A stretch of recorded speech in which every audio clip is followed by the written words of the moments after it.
Malulusog na aso, laking Walters dog food. Tipid na sa pagkain, mabahong amoy ng dumi at singaw ng katawan, nawala na.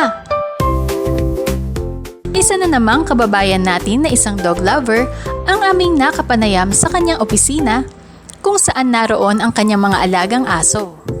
Meron siyang 19 na inaalagaan na may iba't ibang breed gaya ng Shih Tzu, Pomeranian, Pitbull at Golden Retriever.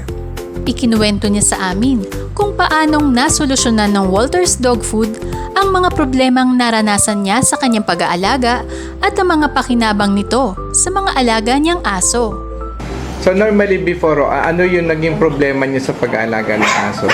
Doon sa food nila, talagang medyo kailangan mo pang lagyan ng kung ano-ano, like dilata, haluan mo pa ng para hindi sila kagad magsawa. Ngayon, medyo nakatipid kami kasi yun lang Walter food, yung Walters dog food? Yeah.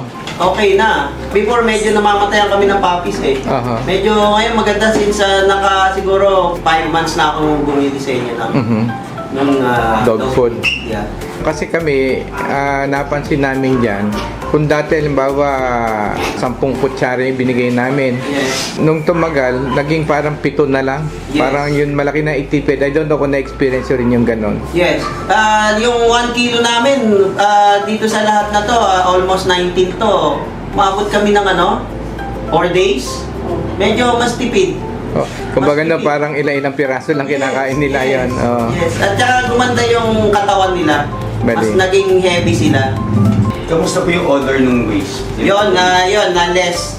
Talagang, tsaka yung ihi nila, hindi na ganun kapanghe. Na yung baho talagang hindi.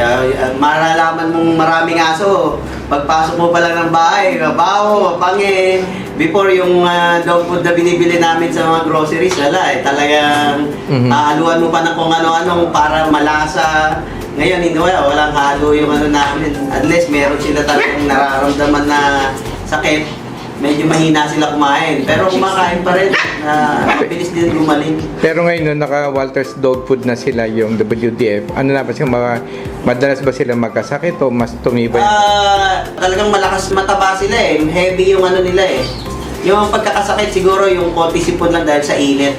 Yung normally kasi, di ba yung aso, pag hindi napapaligo, nangangamoy yan, Yes. Ito once before 3 times a week. Ngayon once a week na lang kami. Once a week. Hindi siya mabaho eh. Napansin niyo? Lalo na ang Shih Tzu, naglalaway siya, yung mukha niya ang mabaho. Ngayon hindi eh. So yung bahong sinasabi namin niya, amoy ng dumi, ihi, singaw ng katawan, laway. Yeah. Talagang nawala ho ba? Nawala, oo. In our 5 months na paggamit ng laway yun. Let's say pinaliguan nyo, no? Ba, ginamitan nyo ng shampoo ng tao. Napansin nyo ba ho ng pagkapaligo nyo para ba ang amoy niya para talagang baby na tao? Iba na, hindi talaga amoy aso eh. Iba yung amoy aso talaga eh. Talagang yung iba niyan kasi, syempre yung mga anak may favoritism sila eh. Katabi nila matulog. So wala talagang amoy. Wala amoy. Kahit doon sa mga bedsheets, Talagang hindi na lesson eh. Parang nawala talaga eh. Pagdating naman po doon sa pagkain, gano'n po karami yung pag-serve nyo ng Walters Dog Food? Very minimal na ngayon eh. Unlike before eh. Ngayon talagang, sabi ko nga, 19 yan for 4 days. Inaabot yung 1 kilo. So medyo talagang sila. Twice a day. Twice a day. Which is actually, yung iba naman kasi dumidedi pa. So yung adult ko, siguro siyam yan, yung adult. Would you say na naka-menos na po kayo this time? Malaki na menos namin. Gamit ko na rin yung Walter dun sa farm eh. Meron ako mga big dog like Pitbull, Golden Retriever. Mas talaga, mas nakatipid ako. Na-obserbahan niyo po ba yung epekto dun sa parang mood ng mga ganong malalaking Healthy sila, playful. As you see, playful naman sila. Yung sila, masigla. Actually kasi yung mga aso ko, talagang friendly dog yung kinuha ko eh. It's not yung yung mga security dog. So talagang naman, yun lang, talagang very energetic sila. Sa balahibo po, ano ang napapansin niyo epekto? Shiny yung balahibo nila. Very shiny. Ito sa... Kasi pati yung taba ng puppy, Iba yung ano nila dahil yung pagdedede doon sa kanilang ina. Kompleto vitamins ng Walter Doon po sa laway, usually, tsaka doon sa ilong, Yes, maamoy. Opo. Wala na ngayon. Nawala. Hindi siya na-lesen, nawala siya talaga. doon naman po sa mga parasites, yung mga puto, garamata na sinasabi nila. Kaya nakikita niyo, wala naman. Talagang mabalahibo pa ang Shih Tzu. Meron na po ba kayong aso na inabutan na may skin disease?